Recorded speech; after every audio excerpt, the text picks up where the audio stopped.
Subscribe the channel and press the bell icon for tune the latest update.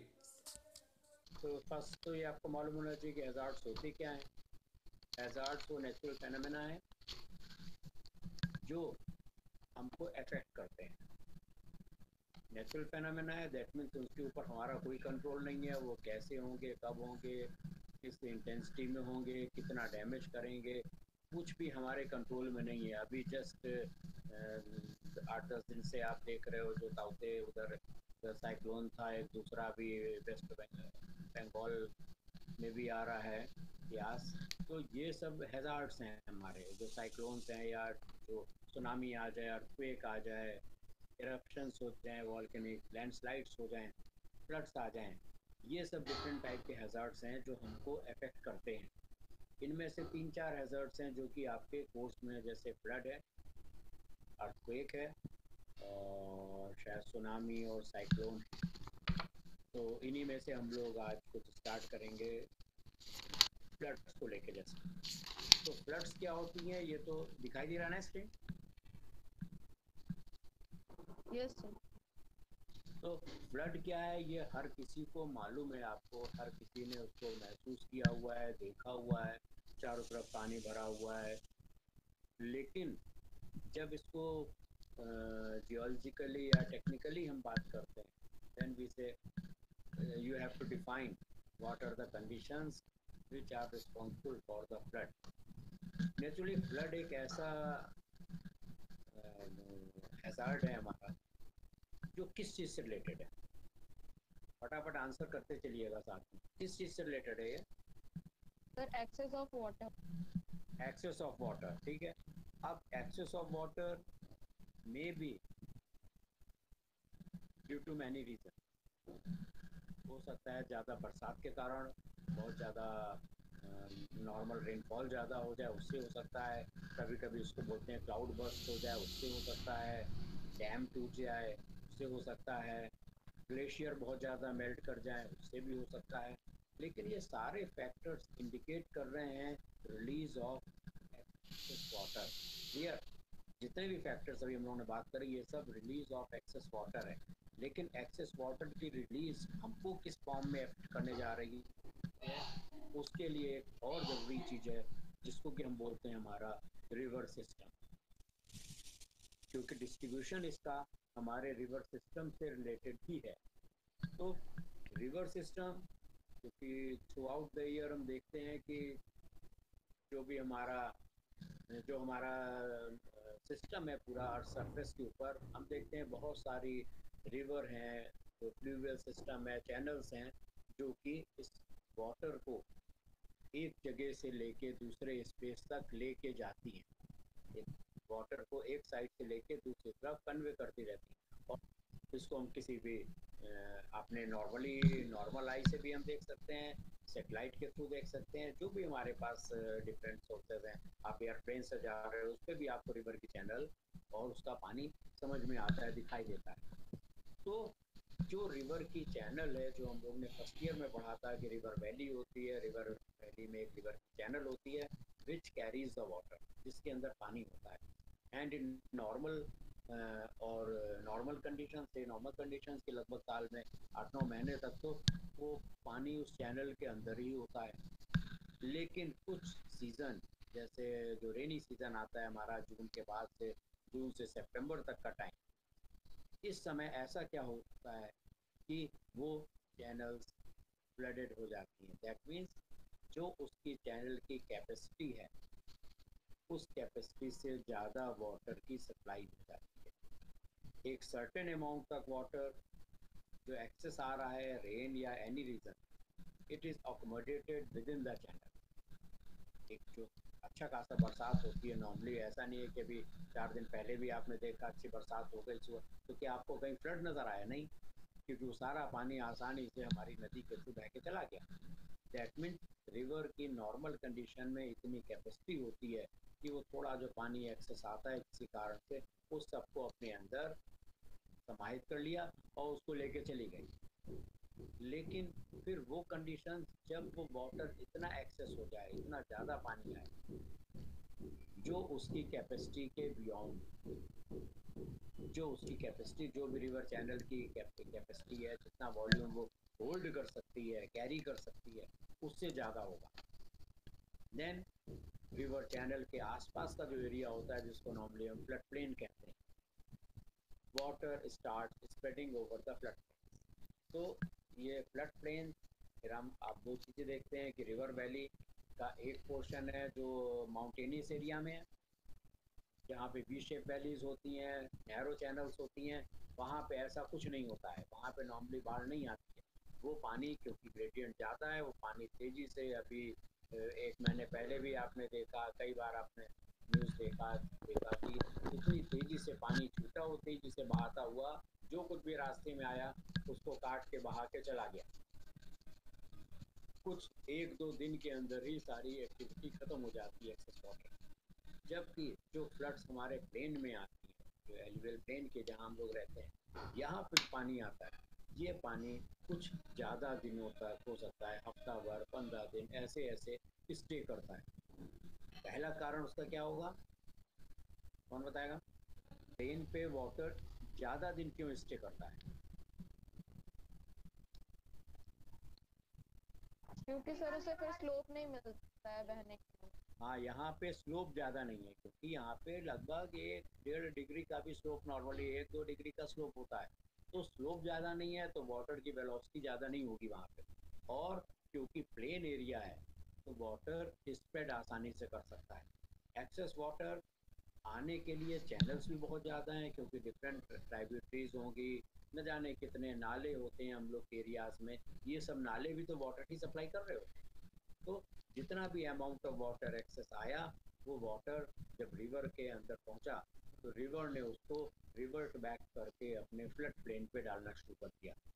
जैसे जैसे amount, क्योंकि river तो catchment है, सारा पानी अल्टीमेटली आना रिवर के अंदर है, और रिवर तो फिर वापस प्लेन में चला गया, और जितना अमाउंट बढ़ता जाएगा उतना ही वो प्लेन में स्प्रेड करता चला जाएगा। तो ये नॉर्मल कंडीशन जैसा इस पिक्चर में भी दिख रहा है कि अधिकतर एरिया में सब में वो फ्लड का पानी भरा हुआ है। जब माउंटेनियस एरिया में हम देखते हैं तो जब वाटर, क्योंकि बड़ी पतली चैनल में चलता है, वहाँ फ्लडिंग नहीं होती, बाढ़ नहीं आती पहाड़ पे कभी, लेकिन वाटर का स्लोप ज़्यादा होने की वजह से, वॉल्यूम ज़्यादा होने से, ग्रेडियंट ज़्यादा होने की वजह से उसकी वेलोसिटी बहुत हाई होती है, और जब वेलोसिटी हाई होती है तो वो अपनी चैनल्स को deep as well as lateral cutting बहुत करता है। उसके बीच में इतने बड़े बड़े पत्थर और सारा मटेरियल, क्योंकि आपको मालूम है कि इरोजन के लिए जरूरी था सेडिमेंट की कैपेसिटी।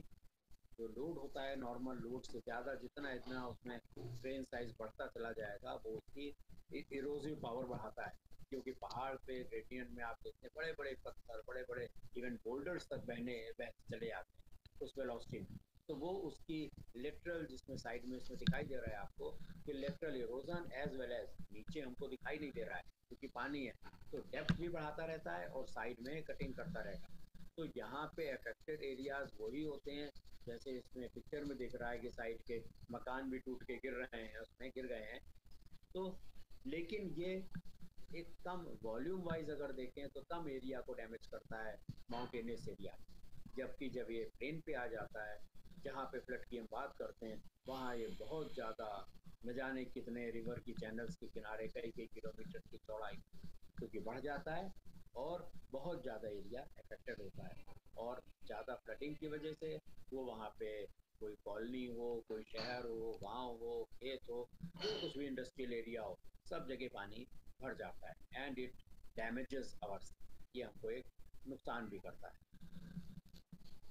अभी हमने बताया आपको फ्लडिंग क्या है, सिंपल सा है कि जिस तरह वाटर की सरफेस जब बढ़ जाता है अमाउंट आने वाला, और वो उसकी कैपेसिटी ज़्यादा होगा चैनल के, तो एक्सेस वाटर थोड़े समय के लिए अपने आसपास के चैनल्स में बढ़ा दिया जाएगा, और वहाँ पे वो कुछ दिन के लिए स्टे करता है, जिसको कि हम फ्लड कहते हैं।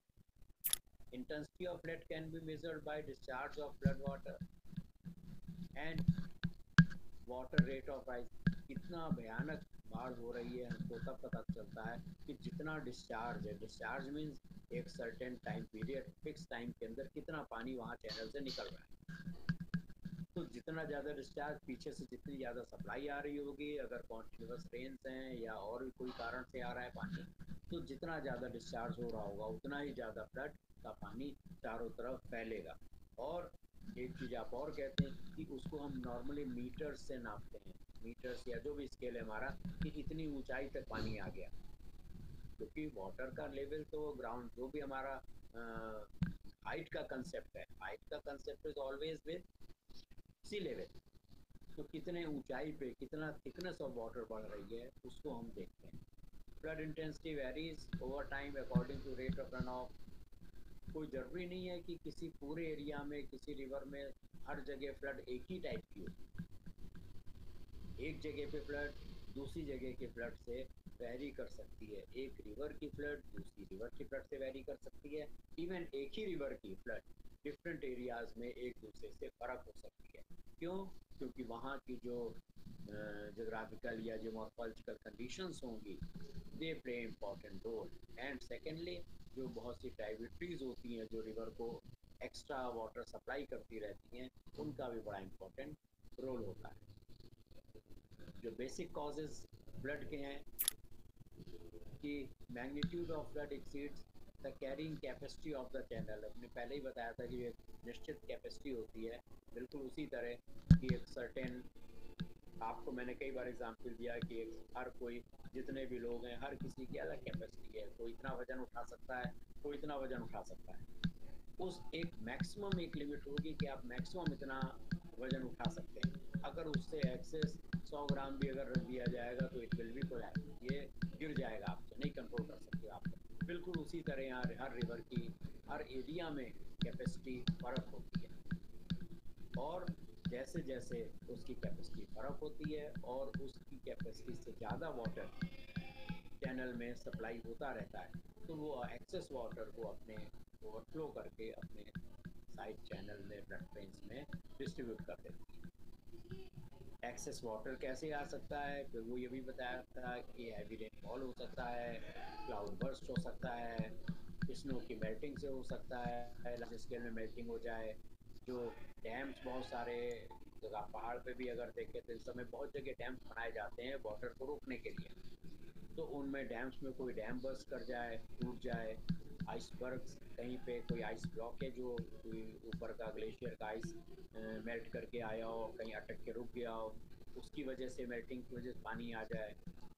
रिलीज ऑफ इम्पाउंडेड वाटर, कभी जो डैम्स बनाते हैं उनके पीछे आप देखते हैं लेक डेवलप हो जाती है। अगर वो लेक का पानी छूट जाए या डैम ब्रेक कर जाए, जैसा कि 13 में जो केदारनाथ वाला हुआ था, पीछे की लेक भी टूट गई थी, तो ये कुछ बहुत तरह के कारण हैं। लैंडस्लाइड हो जाए रास्ते में कहीं पे, जिसकी वजह से वाटर का मूवमेंट बढ़ जाए या रुक जाए, बहुत तरह के ऐसे कारण हो सकते हैं जो इन सब में यूज़ किए जाते हैं। नॉर्मली अगर पूरे साल का हम देखें, 70% ऑफ टोटल रेनफॉल जो कि हमारे 3-4 महीने के अंदर, जून से लेकर सितंबर के अंदर होता है। बाकी ऐसा नहीं कि साल भर में बारिश नहीं होती, लेकिन वो बारिश हुई और पानी एक दिन के अंदर भी नहीं स्टे करता है, वो निकल जाता है। तो वो पीरियड जिस समय डाउनपोर बहुत ज़्यादा होता है, वो फ्लड जनरेट करता है, क्योंकि वाटर का डिस्चार्ज चैनल रिवर के हिसाब से बढ़ जाता है। तो जो भी हमारा, जैसे जो नेक्स्ट मंथ से टाइम आ रहा है आपका, जून से लेके सितंबर तक का, मानसून भी अगर टाइम से आ रहा है, तो जो एक्सेस वाटर आ रहा है, हाँ, इन वाटर को एडिशनल अमाउंट कहाँ से आता है? अगर कहीं से कोई साइक्लोन है या कोई ऐसी एक्टिविटी हो रही है जो ये सारी एक्टिविटी नॉर्मली हमारे विंड सर्कुलेशन से रिलेटेड है, जो उस वाटर को, क्लाउड को या मानसून को एक्स्ट्रा कैच करके ला के किसी एरिया में छोड़ देती हैं, जहाँ पे भी वो पानी की वजह से भी निकल। हफ्ते भर पहले हम लोग देखा, अच्छा खासा बारिश हो गई लखनऊ में भी और बहुत सारे एरियाज़ में। तो कहाँ पे मानसून आया था, कहाँ पे साइक्लोन आया, लेकिन वहाँ से क्लाउड्स निकल के डिफरेंट एरियाज़ में डिस्ट्रीब्यूट हो गए और पानी बरस गया, but there was no flood. लेकिन उसकी वजह से बरसात नहीं है, बाढ़ नहीं आई। लेकिन जो मानसून के टाइम पे जो ये 3-4 महीने के अंदर जितना भी पानी आता है, ये हमारे लिए रिवर के इसको फ्लड को बनाने के लिए रिस्पॉन्सिबल होता है। जो मीटरोलॉजिकल डेटा होता है कि मानसून किधर जा रहा है, कितना जा रहा है, कहाँ बारिश होगी, कहाँ सूरज निकलेगा, ये डिफरेंट जो कैलकुलेशन हम लोग सेटेलाइट के डेटा से लेते हैं कि कहीं पे भी इंक्रीज इन प्रेसिपिटेशन है। तो नॉर्मली अगर बहुत साल के, क्योंकि ये सारी चीज़ें कंपेरेटिव उसको होती हैं कि पिछले साल, उसके पिछले साल और 50 साल पहले, 100 साल पहले जो डेटा है सबको फ्यूज़ किया जाता है आपस में कि किस समय कितना हुआ। अक्सर आप देखते हो सब इतने साल पहले इतनी बारिश हुई थी, इतने साल में, तो कहाँ से डेटा आता है? ये सब डेटा सिस्टम पे है और वो डेटा कंपेयर किया जाता है आज की कंडीशन से। तो जहाँ पे भी ये कंडीशंस आती हैं बहुत साल का डेटा लेने के बाद, तो हम उसको कंपेयर करते हैं कि कितना वेरिएशन हो रहा है पहले की कंडीशन में आज की कंडीशन में। एक जो नॉर्मल साइकिल मानसून का होता है, जो आप नॉर्मल जानते हो कि अभी फर्स्ट वीक जो हमारा जून का है, इस समय जो हमारा केरल की साइड में मानसून इंटर करता है और लगभग 20 दिन बाद 21 तारीख नॉर्मली है, 21 तारीख 21 जून जिस समय अपने यूपी के अंदर मानसून आता है, यूपी के इवन आसपास हम लोग के लखनऊ के आसपास के एरिया में मानसून 21 जून, दैट मीन्स वहाँ से इंटर करने के लगभग 20 दिन बाद वो मानसून हम लोग के एरिया में आता है और फिर ये कॉन्टीन्यूसली 2-3 महीने तक यहाँ पे रहता है। तो ये जो सिस्टम्स हमारे हैं रिकॉर्डेड, ये उस डेटा को और स्ट्रेंथन करते रहते हैं। नाउ जो नॉर्मल कंडीशन में फ्लड्स आती हैं, हमें नहीं लगता है कि आप में से ऐसा कोई होगा जिसने फ्लड न देखी हो। तो फ्लड के आने के साथ में क्या नुकसान आपको दिखाई दे रहे हैं कि किस तरह के नुकसान हो रहे हैं और किस तरह हम इन नुकसानों को कंट्रोल करने की कोशिश कर सकते हैं? कोई बताएगा इसमें से? किस एक्सट्रीम लिमिट को आपने देखा हुआ है, ऑब्जर्व किया हुआ है कि ऐसे फ्लड आई आपने कभी देखा, और किस तरह का नुकसान आपने देखा? बताइए कोई अगर किसी ने देखा है तो। सर जैसे मतलब जो लोग ज्यादा गरीब होते हैं उनके घर और सब बह जाते हैं। हाँ, घर जैसे टूट जाते जिनका घर, हाँ घर जिनके काफी कच्चे कच्चे बने होते हैं उनके पूरे घर बह जाते हैं, उनका सामान पूरा बह जाता है फ्लड में। हैं और खेत डूब जाते हैं बहुत सारे, हाँ खेत। फसल तैयार होती है, फसल डूब जाती है, तो पूरा आपकी साल भर की मेहनत, आपने जो कुछ भी वहाँ पे खेत पे उगाया हुआ है वो सब पानी में डूब के सड़ गया, खराब हो गया। क्योंकि ये एक ऐसा सिस्टम है फसल का कि जो आपने एक बार, ऐसा नहीं है कि पानी चला गया फिर से उसको बो के तैयार कर लो। ये तो एक साइक्लिक प्रोसेस है कि साल में एक बार हो रही है या 2 बार हो रही है, तो इससे नुकसान हो जाता है। और क्या नुकसान है इसकी वजह से? फिर रास्ते सारे बंद हो जाएंगे फ्लड की वजह से, तो मूवमेंट कम हो जाता है। मूवमेंट कम हो जाने के बाद, क्योंकि ये जितनी भी प्रोसेस फ्लड की है ये कुछ दिन की होती है, और जिस समय फ्लड खत्म हो रहा है, वापस जा रहा है जब, तो उसके बाद की जो प्रोसेस होती है, जो एक नॉर्मली जिसको हम लोग बोलते हैं कि तरह तरह की एपिडेमिक्स या बीमारियां फैलने लग जाती हैं, क्योंकि पानी में बहुत सारा माइक्रो ऑर्गेनिज्म तरह तरह का वो है जो डेवलप होने लग जाता है। और बिल्कुल अभी तक तो वैसे ही हम लोग साल भर से ऊपर हो गया है, डिफरेंट टाइप की एक पेंडेमिक से जूझ रहे हैं, और जैसे ही ये बरसात हो जाएगी उसके बाद से मच्छर, मलेरिया, डेंगू और न जाने क्या क्या, डायरिया और ये सेप्लाइटिस, वो सेप्लाइटिस, दुनिया भर की चीज़ें और शुरू हो जाएंगी एक्टिवेट। तो ये एक एक्सेस, ये हर साल का रूटीन प्रोसेस है कि जैसे ही बरसात खत्म होती है तो तरह तरह की एपिडेमिक और बीमारियां फैलने लग जाती हैं। क्यों?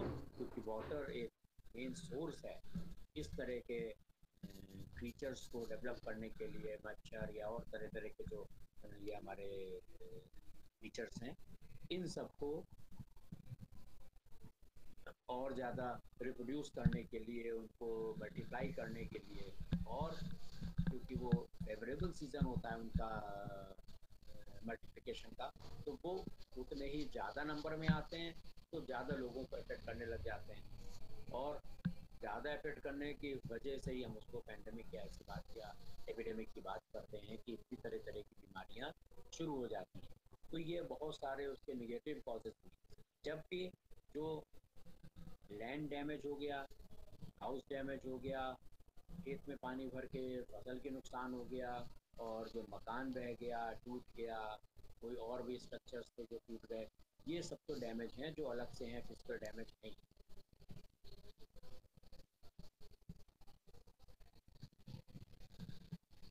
किसी भी समय में जब फ्लड को मैनेजमेंट करने की बात की जाए, तो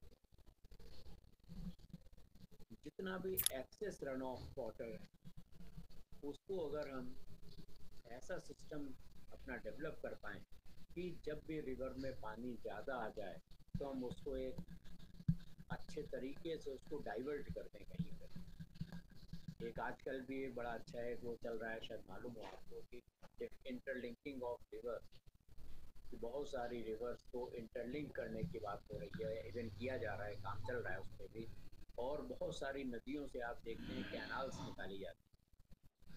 तो ये भी उसी का एक पार्ट है कि जिस समय पानी ज़्यादा आ जाए किसी एक रिवर में, तो उस पानी को अगर हम दूसरे रास्ते से बाहर निकाल दें, तो रिवर के ऊपर प्रेशर कम हो जाएगा और वो फ्लड को उतना नहीं करेगी। तो ये एक इम्पॉर्टेंट प्रोसेस है कि किसी भी समय में हम उस पानी का जो बहाव है, उस बहाव को रोक लें या कंट्रोल कर लें। तो अगर कई जगहों पे हमने उसको कंट्रोल कर लिया, तो उस रिवर की चैनल पे उतना प्रेशर नहीं पड़ेगा और वो बाहर आगे जाके फ्लड नहीं करेगी या कम करेगी, उसका नुकसान कम हो जाएगा। The measures taken are intended to reduce the proportion of runoff by increasing infiltration, spreading the excess water that manages to get into the channel and depositing it through channels or canals. तो हमने कहा कि बहुत सारी आपने Ganga canal, Sharda canal, ये अलग अलग आपने नाम सुने होंगे या शायद देखे भी हों।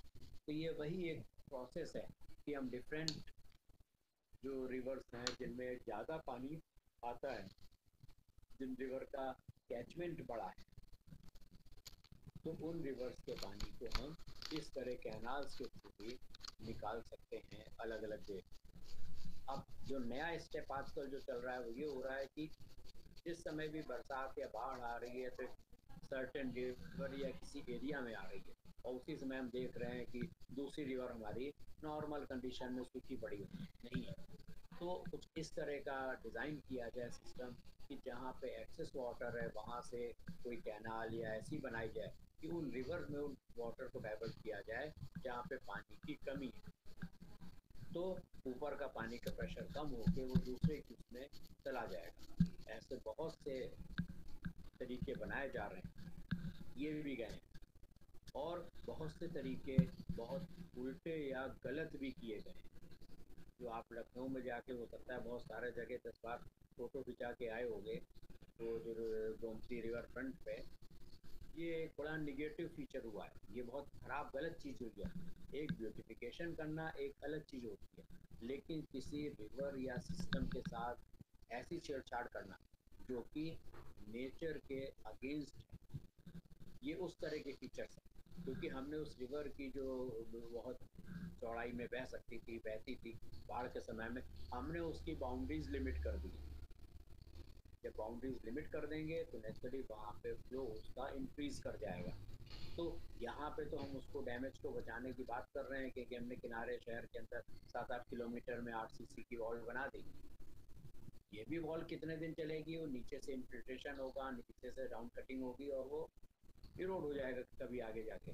लेकिन इस रिवर की चैनल को नैरो कर देने से उस पर्टिकुलर सीज़न में कभी जब पानी ज़्यादा आएगा, यहाँ पे रिवर का फ्लो बढ़ जाएगा, तो वो आगे जाके जहाँ पे चैनल की एम्बैंकमेंट नहीं होगा, वहाँ पे उसको वो डैमेज करेगा, इरोजन बढ़ा देगा और मटेरियल आसपास के गांवों को नुकसान कर देगा। यहाँ तो पानी निकल जाएगा, शहर के एरिया में दिक्कत नहीं आएगी, लेकिन जो बाहर के एरिया हैं वहाँ दिक्कत आएगी।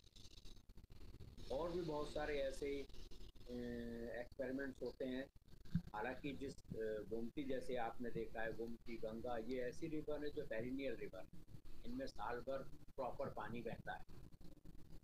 और जो रिवर फ्रंट की अगर बात करी जाए तो यहाँ जो बना, कहाँ से मॉडल लिया गया, कहाँ से चुराया गया, दैट इज़ गुजरात, साबरमती। तो वहाँ पे जो रिवर फ्रंट है आज से नहीं, बहुत पहले से बना हुआ है। और साबरमती कोई बिल्कुल जैसे आपकी गोमती इसी तरह की रिवर है, साल भर प्रॉपर पानी भी उसमें नहीं बहता था। लेकिन वहाँ पे क्या मेजर्स डेवलप किए गए कि एक बड़ी इंपॉर्टेंट रिवर आप चाहते हो सेंट्रल इंडिया में, शायद देखी भी है आपने, नर्मदा, जिसमें बहुत ज़्यादा वाटर है। तो उन्होंने उस रिवर फ्रंट को, रिवर फ्रंट है तो उसके अंदर पानी भी रहना चाहिए। इवन वहाँ पे तो एक वो सी प्लेन्स भी चलते हैं कि पानी पानी में ही प्लेन्स चलते हैं बहुत सारे। तो उन सारी प्रोसेस के लिए, ब्यूटिफिकेशन के लिए वाटर का अमाउंट होना ज़रूरी है। तो नर्मदा से कैनाल बना के सीधे उन्होंने उस रिवर को जोड़ा हुआ है वहाँ से पानी सप्लाई करने के लिए, कि पूरे समय यहाँ पे पानी बना रहे। तो ये एक बड़े लॉन्ग टाइम या एक बड़े अच्छे साइंटिफिक टेक्नोलॉजी से रिलेटेड मेजर्स हैं जो लेके आते हैं कि किस तरह हम आगे इस प्रोसेस को करेंगे। तो क्या हुआ, एक तरफ जिस रिवर में पानी ज़्यादा आ रहा है वहाँ से उस पानी को हमने ऐसी रिवर में छोड़ा जहाँ पे पानी की कमी है। क्या ऐसे एरिया में जैसे गुजरात, राजस्थान, ये सब तो वैसे भी स्कैर्सिटी वाले एरिया हैं, यहाँ पे तो पानी होता ही नहीं है, पानी कम है। तो इन सब एरियाज़ में अगर हम ऐसी नदियों का पानी डाइवर्ट कर दें जिनमें पानी ज़्यादा है, जहाँ कैचमेंट ज़्यादा है, तो ये उसके लिए, वहाँ के लिए अच्छा हो गया। मतलब नॉर्मल इरिगेशन के लिए, पानी पीने के लिए, ड्रिंकिंग वाटर सप्लाई के लिए, या इवन जो हमारा प्रोजेक्ट्स वहाँ पे चल रहे हैं वाटर से रिलेटेड, उन सब के लिए भी अच्छा हो गया। तो इस तरह की प्रोसेस को हमको आगे भी करना पड़ेगा जो जहाँ पे, लेकिन ये देख के कि हम रिवर की जो उसकी एक आइडेंटिटी होती है, उसका एक जो स्ट्रक्चर होता है, उस स्ट्रक्चर के साथ छेड़छाड़ ना करें, उस स्ट्रक्चर को मेंटेन रहने दें, क्योंकि वो स्ट्रक्चर रिस्पॉन्सिबल होता है। हम लोग तो कहते हैं चैप्टर इन्वायरमेंटल का है कि अगर हम वॉल बना देंगे दोनों साइड में, तो जो वाटर का इन्फिल्ट्रेशन जो मिट्टी या बालू के थ्रू होता था वो रुक गया। दैट मीन्स उस वॉल के अदर साइड पे पानी, इवन जो पेड़ पौधे लगे होंगे उनको भी आपको पानी डालना पड़ रहा है, ना कि वो नेचुरल वाटर पा रहे हैं। ये बहुत बड़ी एक खामी आ जाती है इस वजह से। तो इस तरह के बहुत सारे कारण होते हैं जो आपको आगे इस मैनेजमेंट में देखना पड़ता है। Flood forecasting and warning system हमारा है। जब कहीं फ्लड आता है तो उसको फोरकास्ट करने के लिए पहले से आपको बता दिया जाए कि यहाँ पे नदी में बाढ़ आने वाली है। तो नदी में बाढ़ आने के पीछे हमको पूरा उसका सिस्टम डेवलप करना पड़ता है और सिस्टम स्टडी करना पड़ता है कि कहाँ कहाँ से कैचमेंट है, कहाँ पे बरसात पहाड़ पे होगी तो वो पानी किस नदी में कहाँ से थ्रू आएगा। और जो भी लोग थ्रेटेंड हैं, जिनके ऊपर नुकसान हो सकता है, उनको रिलीफ एजेंसीज को एक आगाह कर दिया जाए एक फ्लड मैनेजमेंट के हिसाब से। जैसे अभी आपको देख रहे हो कि आज या कल की डेट में जो तूफान आने वाला है, उसके लिए अभी से वहाँ पे रिलीफ की स्टार्ट कर दिया जाता है कि सारा जो मैनेजमेंट है उसका, वाटर मैनेजमेंट का या जो हमारा डिज़ास्टर मैनेजमेंट सिस्टम है वो एक्टिवेट करके उसको पानी को डाइवर्ट करके, और जो अफेक्टेड लोग होंगे वहाँ पे जिनके ऊपर पानी का असर होने वाला है, उनको वहाँ से रेस्क्यू करके कहीं शिफ्ट कर दिया जाए फॉर टाइम बिंग, कुछ 2-4 दिन के लिए, हफ्ते भर के लिए। और जब कंडीशंस फेवरेबल हो जाएंगी, ये स्ट्रोक निकल जाता है, तो फ्लड का हो चाहे साइक्लोन का हो, then they are again back to their places. तो एक ये मैनेजमेंट सिस्टम आसान है, ज़रूरी हो रहा है।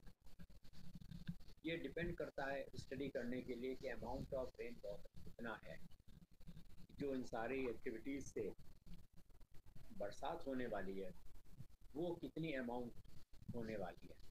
देन वॉल्यूम ऑफ डिस्चार्ज और वेलोसिटी ऑफ फ्लो कितना होगा। जब बरसात हो के पानी सरफेस पे आ जाएगा और अल्टीमेटली पानी रिवर के अंदर पहुंच जाएगा, देन हम डिसाइड कर पाएंगे कि डिस्चार्ज का वॉल्यूम क्या है, कि कितना अमाउंट एक सर्टेन टाइम लिमिट के अंदर नदी में बह के आगे निकल रहा है। और रिवर की वेलोसिटी क्या है, फ्लो क्या है रिवर का, कितनी तेजी से आ रहा है। दैट मीन्स अगर यहाँ से पानी पास हुआ है तो कितने घंटे में दूसरे कौन से पॉइंट पे, ऐसा पॉइंट जहाँ पे डैमेज की उम्मीद की जा सकती है, वहाँ पे कब पहुँचेगा, कितनी देर में। Then flood height and depth of flooding, कि जितना ऊंचा पानी जाता है, ये सिंपल सी चीज़ है कि रिवर अगर आप देख रहे होगे, कभी आपने वैसे देखा होगा तो नदी से जैसे जैसे नदी के सबसे नज़दीक जो गांव होता है सबसे पहले डूबता है, और जैसे जैसे उससे दूरी के गांव में वो थोड़ी देर में डूबते हैं, कुछ दिन बाद डूबते हैं। क्यों? क्योंकि river is always the lowest part of area. That means river के दोनों साइड में जो आपका हमारा फ्लड प्लेन है, फ्लड प्लेन धीरे धीरे जैसे ही हम रिवर से दूर जाएंगे वो एरिया ऊंचा होता रहता है। अगर ऊंचा ना होता तो पानी वहाँ से बह के रिवर में आता भी नहीं। तो जितनी ज़्यादा हाइट बढ़ रही है दैट मीन्स उतना उतना एरिया दूर तक फ्लड पहुँच रही है। और जो डेप्थ पे कुछ हो रहा है, जो फ्लडिंग का जो उसके इफेक्ट हो रहे हैं, वो नॉर्मली हमको जब फ्लड खत्म हो जाता है उसके बाद समझ में आता है कि उसने वैली की डीपनिंग में और कहाँ पे कितना असर उसका दिखाया।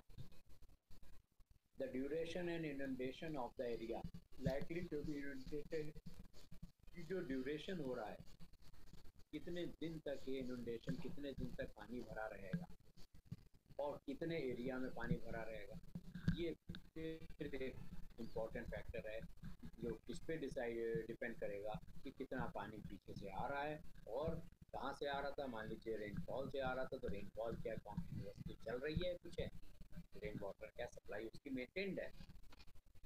अगर बरसात पीछे खत्म हो जाएगी तो सप्लाई ब्रेक हो जाएगी, आना पानी बंद हो जाएगा, तो रिलीफ पीछे शुरू हो जाएगा।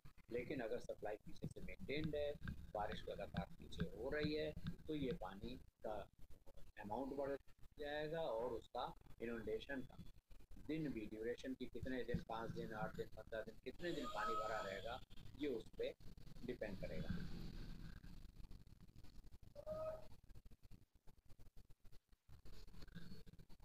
कुछ फ्लड फोरकास्टिंग के सेंटर्स हैं हमारे भुवनेश्वर में, उड़ीसा में, गुवाहाटी आसाम में, डिब्रूगढ़ में आसाम में, जलपाईगुड़ी भी वहीं पे वेस्ट बंगाल में, पटना में, लखनऊ में, झांसी में, दिल्ली में, ये ऐसे सेंटर्स हैं जो फ्लड की फोरकास्टिंग करते हैं।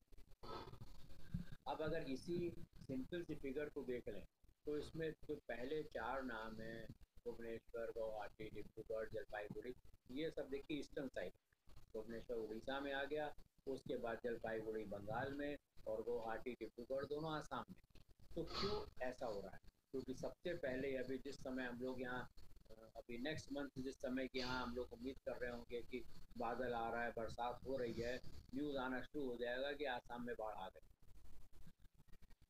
हर बार अगर आपने ऑब्जर्व किया हो, आप देखेंगे जिस समय हम लोग यहाँ अभी 1 महीने बाद, अभी जून में, इस समय हम लोग उम्मीद कर रहे होंगे कि बरसात हो रही हो, बरसात शुरू हो जाए, हुई नहीं हुई, मानसून 2 दिन आएगा, 3 दिन में आएगा, ये सोच रहे होते हैं। जबकि उधर ईस्टर्न साइड में, आसाम साइड में, जो हमारी कौन सी रिवर आ रही है वहाँ पे, ब्रह्मपुत्र, ब्रह्मपुत्र और उसकी ट्राइब्यूटरीज में वहाँ पे बाढ़ आना है कि वहाँ पिछले काजीरंगा में पानी भर गया और यहाँ पानी भर गया, वहाँ पानी भर गया, तो वो दैट मीन्स वहाँ पे कैचमेंट उससे पहले स्टार्ट हो जाता है पानी की बरसात, और वो पानी, वो एरिया जहाँ पे एक जगह फ्लड आ रहा है और हमारे एरिया में बरसात शुरू भी नहीं हुई होती है। तो ये 4, एक बिल्कुल ईस्टर्न साइड के हमारे हो गए, नॉर्थ ईस्टर्न में, जबकि पटना बिहार में आपका, लखनऊ, झांसी इधर सेंट्रल इंडिया के लिए, और दिल्ली नॉर्थ में हमारा, ये ऐसे सेंटर्स हैं जो यहाँ पे फोरकास्ट करते हैं आसपास।